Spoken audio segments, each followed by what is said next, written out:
আপনাদের সামনে আজ উপস্থাপন করছি আরও একটি নতুন প্রসঙ্গ, শেরানি নদী। এই ভিডিওটি দেখার আগে বেল আইকন ধরে সাবস্ক্রাইব করুন, যাতে করে আমাদের পরবর্তী ভিডিওগুলি আপনাদের দেখতে সহজ হয়। শেরানি নদী ইসলামপুর থানার নারায়ণপুর থেকে উৎপত্তি হয়ে কালানাগিন, মণিভিটা, লোধন, কাশীপুর, কিচকটোলা, কামাত সম্বলপুর, নারগাঁও, তেঘরিয়া হয়ে বাংলাদেশে গিয়ে নাগর নদীর সাথে মিলিত হয়। এই নদীর আনুমানিক দৈর্ঘ্য 50 কিলোমিটার। সম্ভবত নদীর স্ত্রী অর্থাৎ সৌন্দর্যহানি থেকে সিয়ানি নামের উৎপত্তি ঘটে। এই নদী কালানাগিন, লোধন ও বনবাড়ি এলাকার পূর্ব দিকে বাঁক নেয়। এই নদীকে কেন্দ্র করে পার্তাপুর, টুপকুল, মণিভিটা, খেলামণি, রুহিয়া, মাগুরচান, কাশীপুর নামের উৎপত্তি ঘটে। বর্ষাকালে এই নদী জলে ভরে ওঠে এবং যাতায়াতের সুবিধার জন্য তার ওপরে নারায়ণপুর, মণিভিটা, হরিয়ানি, কাশীপুর, কিচকটোলা, কামাত সম্বলপুর, তেঘরিয়ায় সড়ক ও ব্রিজ গড়ে উঠেছে। বহর ও কুটিবস্তি এলাকায় ঘাট বাঁধানো হয় এবং সেখানে এলাকার বহু মানুষ স্নান করে। কালানাগিন ও মণিভিটা গ্রামে হাট স্থাপিত হয় এবং সেখানে বহু ক্রেতা বিক্রেতার আগমন ঘটে।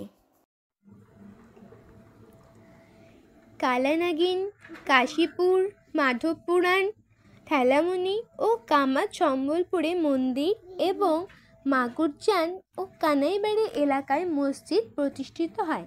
মহালয়ার দিনে কাশীপুর ঘাটে বহু মানুষ তর্পণ করেন। কামাত সম্বলপুরে ও উকুশ ভাষায় নদীতে বহু মানুষ স্নান করে গঙ্গাদেবীর মন্দিরে পুজো দেয়। বনবাড়ি উকুশ ভাষা এলাকায় তার তীরে মেলা বসে। শিব চতুর্দশীর দিনে ফুলবাড়ি থেকে হেঁটে বহু মানুষ শিব পুজোর জন্য বনবাড়ি ঘাট থেকে জল সংগ্রহ করে। বনবাড়ি ঘাটে সপ্তমীর দিনে কলাবউকে স্নান করানো হয়। আসুন আমরা দেখে নিই ওই কলাবউ স্নান এবং তার পূজা অর্চনার কিছু দৃশ্য।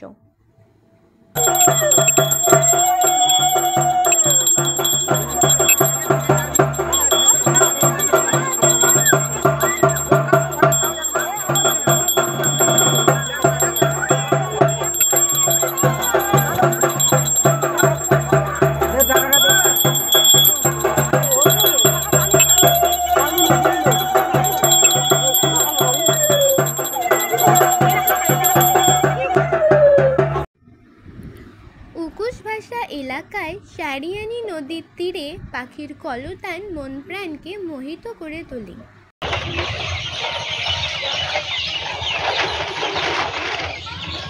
কালানাগিন, কামাত সম্বলপুর, বনবাড়ি ও তেঘরিয়ায় তার তীরে শ্মশান এবং নারায়ণপুর ও মাগুরচান এলাকায় কবরস্থান গড়ে উঠেছে। আশেপাশের এলাকার বহু মৃতদেহ সেখানে সৎকার করা হয়। কালানাগিন শ্মশানে বাউল উৎসবের আয়োজন করা হয়। দীর্ঘদিন থেকে এই নদী এলাকার জনজীবনে গুরুত্বপূর্ণ ভূমিকা পালন করে আসছে। এই ভিডিওটি দেখার জন্য আপনাদের সকলকে ধন্যবাদ জানাই।